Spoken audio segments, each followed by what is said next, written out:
Espero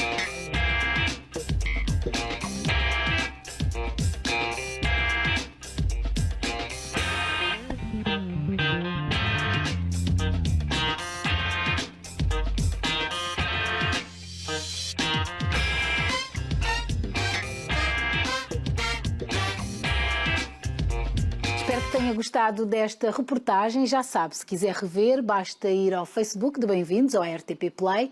Estamos quase no fim, mas ainda temos tempo de conhecer os trabalhos de Tiago Azevedo, onde a pintura clássica a óleo, os conceitos contemporâneos se fundem na perfeição. Olá, Tiago. Olá, muito obrigado pelo convite.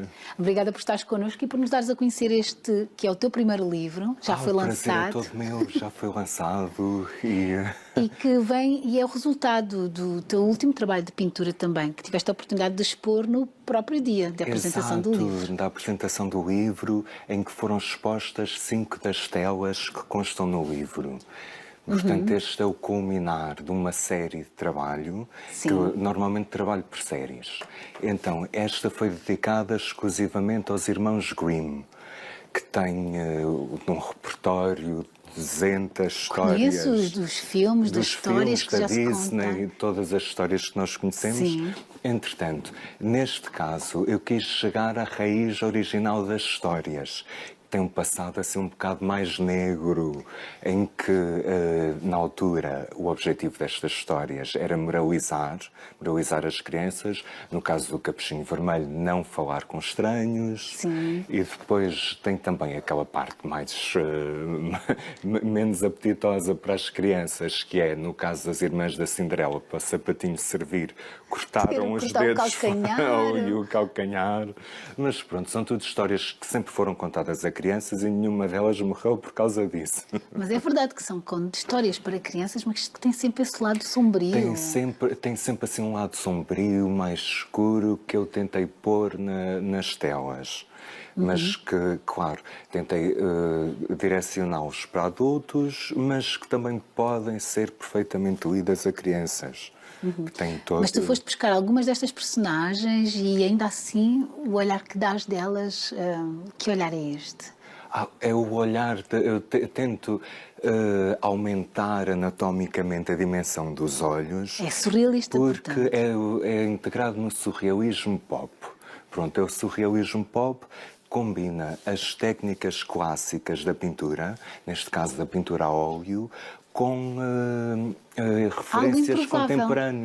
referências contemporâneas da moda, da música, em que posso me inspirar em algum ator, alguma personagem, algum modelo, e a partir daí vou modelando, vou me inspirando, até chegar ao trabalho final, que no fim a personagem é praticamente irreconhecível e ganha vida própria. Ora bem, parece, aqui no caso a Cinderela, com este olhar, não sei se ela queria experimentar ou não o sapatinho. Pois, neste caso era mais aquela ideia do mistério, porque sabia perfeitamente que ao experimentar aquele sapatinho, com um ar contemporâneo, claro, eu acho que naquela altura não havia sapatos assim. Com este tamancão, que ela sabia que ao experimentar o sapato que a sua vida ia mudar. Sabia que provavelmente seria para melhor, mas que ia haver uma mudança. Então quis transmitir na expressão dela esse tal medo da mudança que todos nós temos. Para além da Cinderela, também a história da Princesa e o Sapo. Princesa e o Sapo, que foi a capa do livro. Sim, que acabou por ser também um mistério de ter ali um sapo viscoso no ombro. Quem é que se atreve a beijar um sapo? Um sapo ali viscoso no ombro, daí o ar de hesitação, seja mais assim a expressão, o ar de hesitação, de um beijo nisto ou não. E aqui é Capuchinho Vermelho, que já há pouco Capuchinho Vermelho, que é a fragilidade face a essa dentadura toda do lobo mau, que tem, claro, o caráter moralizador sempre presente, porque era o que havia. O que os irmãos Grimm fizeram foi captar a tradição oral, que sem eles teria sido perdida, e usavam estas histórias para educar as crianças. Era o que a avó contava aos netos, que os netos depois, quando já eram avós, contavam E até os dias de até hoje. os dias de hoje. A Disney depois, claro, pegou nestas histórias, deu-lhes uma volta para que fossem mais aceites para o público, mas mantém-se sempre aquele caráter educativo em todas as histórias. Não posso deixar de tentar ver a semelhança do olhar de muitas destas princesas, aqui o caso da Rapunzel, com o teu, Que olhar. engraçado! Que engraçado. Teu olho Isso azul. acontece-me várias vezes. Mas eu digo que sempre que estes são os meus filhotes.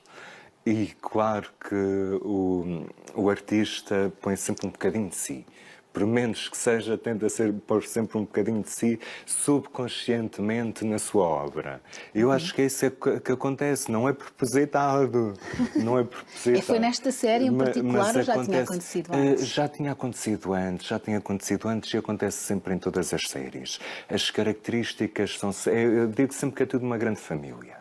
São todos membros de uma grande família e têm todos, apesar de serem todos diferentes, têm todos traços comuns. Têm todos olhares e expressões que acabam por ser um bocado comuns uns aos outros e que, de certa forma, dá alguma consistência à série. Ora bem, e dizias também que no início o teu objetivo era ir conhecer esse lado sagrado, espiritual também. Sim, para outra série que será lançada no outro livro.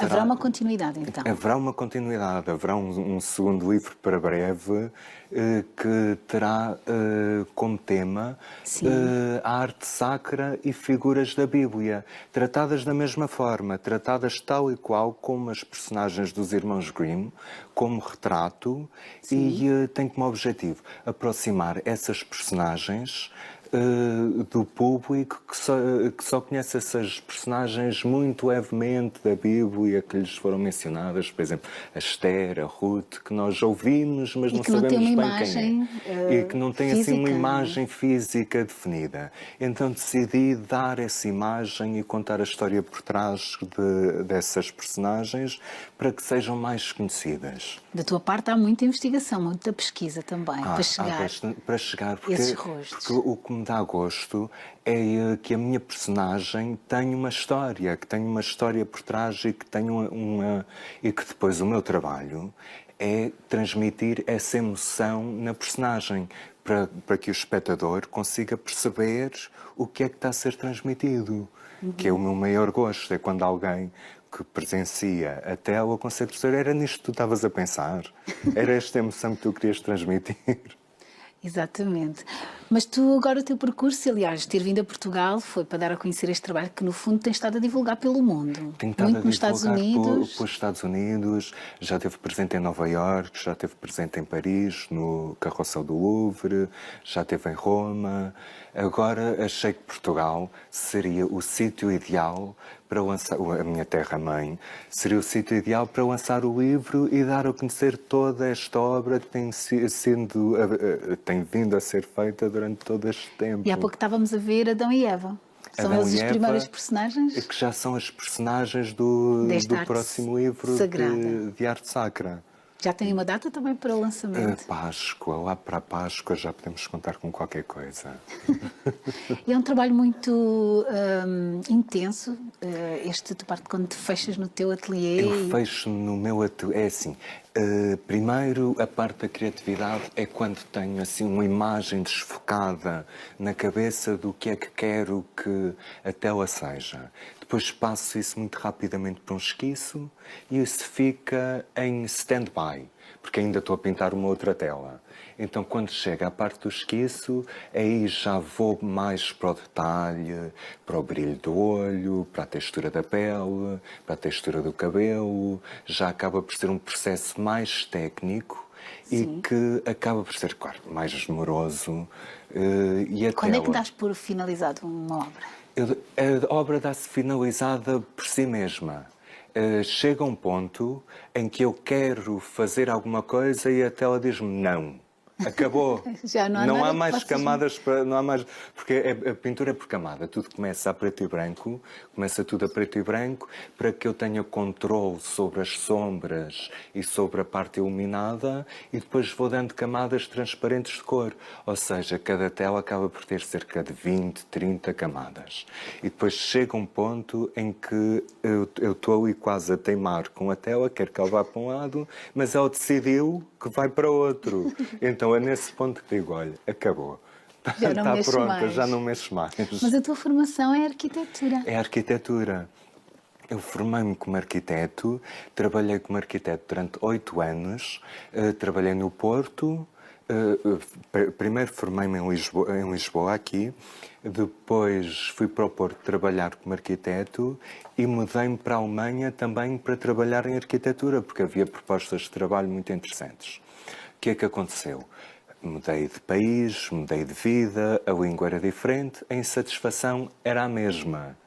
Continuava à procura daquela coisa que me realizasse, que sempre foi a arte e sempre foi a pintura. Então, ao longo de um processo de 2 anos, fui transitando da arquitetura para a pintura. Neste momento, o teu tempo momento, é dedico-me dedicado. completamente à pintura, dedico-me completamente a fazer as minhas séries, que é o que me dá gosto e é a minha paixão. Também já tiveste um evento no Vaticano. Sim, também já tive o evento no Vaticano, em que incluí as tais obras da série religiosa que se integram perfeitamente. Fiquei todo contente, pensei, meu Deus, isto foi uma coisa, isto não podia ser encaixado melhor. Uau. Porque não sei se passou aí a Virgem, olha, esta é a Maria Antonieta que estou a pintar. Pintei ali ao vivo, tem também trabalho também a parte histórica, parte de figuras históricas, da realeza, tem assim vários sectores e várias séries, e que serão todos compilados em livros. Ora bem, e tu disseste não é só para crianças, embora no caso dos contos dos irmãos Grimm se contem a crianças, os adultos também. Para adultos, portanto, este livro estava um bocado naquela... Dá para contar lá em casa as minhas crianças. Estava um bocado, meu Deus, os pais têm que ter cuidado a contar isto às crianças nos dias de hoje. Mas pode perfeitamente ser contado porque é honesto. É o que vem desde as origens, e sempre foram contadas às crianças esse tipo de histórias, mesmo que não tão floreadas como estamos habituados a vê-las hoje em dia. E o teu interesse pelos contos africanos, por exemplo? Esse mundo, esse universo também imaginário africano? Isso seria uma coisa que me daria imenso gosto de trabalhar, e que já pensei em começar uma série também, especialmente esta série que é dedicada à Bíblia. Muitas das origens são africanas. Portanto, tenho a certeza que dentro dessa série surgirá a oportunidade para contar parte dessa história. Por exemplo, a Rainha de Shiba. A Rainha de Shiba também já foi uma pintura que já concluí, e tive imenso prazer em contar essa história e em apresentar essa história. E a partir dessas virão muitas mais desse género. Nós vamos ficar à espera e esperemos também que venhas cá partilhar connosco. Muito obrigada por teres vindo, Tiago. Obrigada por nos dares a conhecer o teu talento. Pela sua simpatia e pelo convite. Obrigada e até breve. Chegamos assim ao final do Bem-vindos de hoje. Espero que tenha gostado muito da nossa companhia e que volte connosco amanhã. Estaremos de volta com o cantor JC, gastronomia, literatura e ainda mais música. Continue na companhia da RTP África e até amanhã.